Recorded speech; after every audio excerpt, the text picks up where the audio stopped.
The Cavalry Commanders. Some commanders here are extremely complicated and some are very straightforward. But today I'll be telling you the best 6 march murder build for Cavs. I will start off with 1 march, 2 marches, 3 marches, and gradually work my way up. So even if you are interested in just making 1 or 2 Cav marches, this is a video you should definitely check out. Even if you've already invested, it's always nice to have the reassurance that the commanders you have chosen will be good. This is basically a video on how to tame the wild horse of cavalry.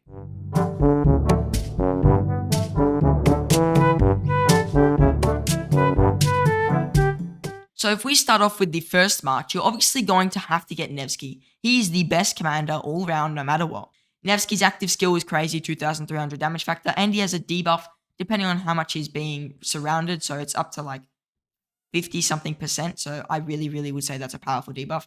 He's got a bunch of stats on his third skill, he's got even more stats on his his second and third skill, and on his fourth skill he does a bunch of skill damage and triggered skill damage, so he's doing a lot of things here as you can see. And when you expertise him, he gains more normal attack, 10% chance to increase his health, and I mean, it's just a super powerful commander.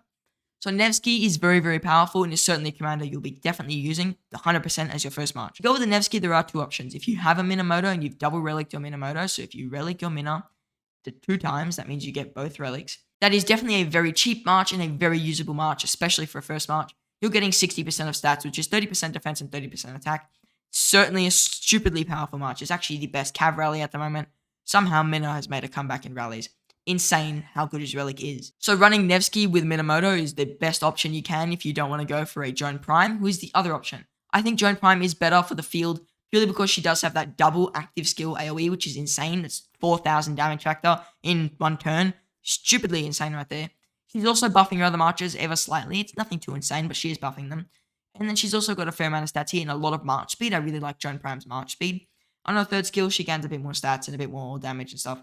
So very nice commander here. She's certainly very powerful for the field. But if you got a max Minamoto, he will suffice if you're only going for 1 Cav march. If you're going for 2 Cav marches, you're obviously going to be sticking with the Nevsky with either a Joan Prime or a Minamoto. Still a very solid pair there. That's not going to change for a little while. And so now that you got the Nevsky and the Joan, you will actually move on and get a Zhang Yu. And you will use Zhang Yu with, oddly enough, Caesar in my opinion. I think Zhang Yu and Caesar is really good. I've seen reports of Zhang Yu Caesar just crushing it in the field from my last KVK. And he got his double relic just like at the end of my KVK and people were slaying with him. So using Caesar with XY is actually very powerful. Caesar's relic gives you 20% march speed and 20% all damage. Alright, that's a double relic right there. Insane double relic. And then Caesar's active skill actually allows you to gain an increase in that all damage. So if you can throw that active skill within 5 seconds, you'll be able to keep up 30% all damage basically forever. You may think 5 seconds, that's pretty tough. But oddly enough, XY can actually throw a skill cycle within about 6 to 7 seconds. So basically, you're able to keep up Caesar's indomitable army forever. So if you go into an open field battle with a Caesar and an XY, not only are you benefiting from XY's shortened skill cycle of 900 rage instead of 1000, you are doing AoE, you're getting a defense reduction on the opponent, and then on top of that, you're benefiting from having that Caesar with the Zhang Yu, making Zhang Yu very tanky with all the all damage, and the defense and the attack. And then he has even more damage taken reductions here, and more damage taken reductions the lower you get. And he's got increased troop capacity for what that's worth. So Julius Caesar is actually really good, and he's quite easy to get. I mean, like I've got him at basically 5511, and I've spent 0 gold heads on him. Certainly a powerful commander, and if you have him, I would definitely be putting him with your XY as a second Cav march. Now, if you don't want to get Julius Caesar or you don't want to double relic him, you can go for Chandragupta. Chandragupta is really good for 2 Cav marches, because I think if you're going to run 2 Cav marches, you're probably running another archer march and another infantry march. His active skill is very powerful. You're gaining 40% increased all damage for 3 seconds. And at the same time, you gain a stack of Blessed for 10 seconds. So you're gaining 1 Blessed stack every second for 10 seconds. And I'll explain what Blesseds do. His second skill is for rallying cities. It's not very useful for the field. Third skill, you gain 20% health. And then each attack you do has a 50% chance to exhaust the target. This reduces their health by 5% and their defense by 5%. Each stack lasts 5 seconds and can stack up to 3 times. Basically, you're getting a 15% health and defense reduction on his passive skill, which will stack with any commander's active skills. So Scipio's health debuff will stack with this. Nevsky's defense debuff will stack with this. You can see right there, that's a very powerful beginning. And then you got to his 4th skill, and the way this works is the damage he takes from Cav is reduced by 5%, so any Cavs that hit you is going to take less damage. After using an active skill, all troops' march speed is increased by 25%, so being able to throw that faster XY rage cycle on XY is going to make you much better with Chandragupta. And then on top of all of that, every single stack of Blessed the opponent has is removed, and they take damage factor of up to 1,500. Depending on how many blessed stacks you have. You can have up to 3. By this point, you will definitely have 3 blessed stacks. Once you expertise him, you can stack an extra blessed stack, and then while in alliance territory, you have a 50% chance to gain a stack of blessed every time you attack the opponents. And outside of alliance territory, you have a 50% chance to gain 2 stacks of blessed. So you can see that you do really want Chandragupta's expertise, so you can try and stack up that blessed on him as much as possible before throwing that active skill just to completely wreck your opponents. Very powerful commander, and I think he's fairly underrated. XY I already spoke about a little bit, but if I missed over a few things, he has a shorter rage cycle with an AoE and a defense reduction. He gains 20% increased attack and 15% march speed, plus he can trigger even more march speed. This is a rally skill, and then on his third skill while on the map, his active skill rage cost is reduced by another 50, and after he uses his active skill, he will gain a stack of cavalry damage, 5%, and march speed minus 10% unfortunately for 10 seconds. Another stack is gained if being surrounded, and it can stack up to 6 times. So he does lose out a bit on the march speed for some all damage, which is pretty okay, but if you get caught out in the field, it could be pretty bad. And if you get surrounded 6 times, you're losing. I don't think you lose any more march speed, but you do gain a bunch more all damage, so it's kind of anti-swarm there.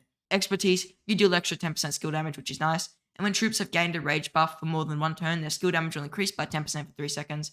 There's not really a way to gain that many rage buffs with cav commanders, but there are a few methods. However, I don't think it's too bad to not focus on a commander that's gaining a ton of rage. If you're looking to run 3 cav marches, I'm going to give you another debuff march, and this is going to be Saladin with Ethelfled.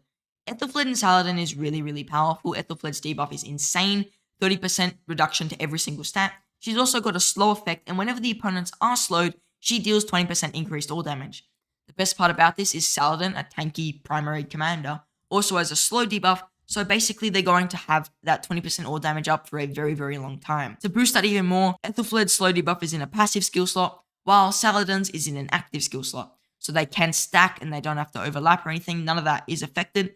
So you could have double debuffs on the opponent of 60% march speed reduction, and once that happens, they are not running anywhere, they are going to get melted by all your other cav marchers. Also, Saladin, like I said, just very tanky, and he's just an all-round very powerful commander. The other thing I really like about Ethelfled is you can easily get her she's obtained from Expedition. It's super easy to get, literally free, and it's such a good march. I think people still use it nowadays, and if you're going for 3 cav marches, it's definitely worth it in that situation. You could also consider a Saladin with a Mehmed or a Honda if you don't really want to use the Ethelfled or don't care about Ethelfled's debuffs or her slow boost to the all damage. It's not as strong, in my opinion, using Honda or Mehmed because you could use these 2 for your 4th cav march, which I will talk about now. So for 4 cav marches, you're going to have to go for a suboptimal commander, in my opinion. Bertrand, I don't know how to say the rest of it. He's actually not too bad, but I mean, he's definitely not the best. I think Saladin's honestly a little bit better nowadays. But Bertrand is a bit of a weird commander. First off, his active skill, 100% chance to deal 700 damage factor for 3 turns, so you do have to hit the opponent to deal 2,100 damage factor.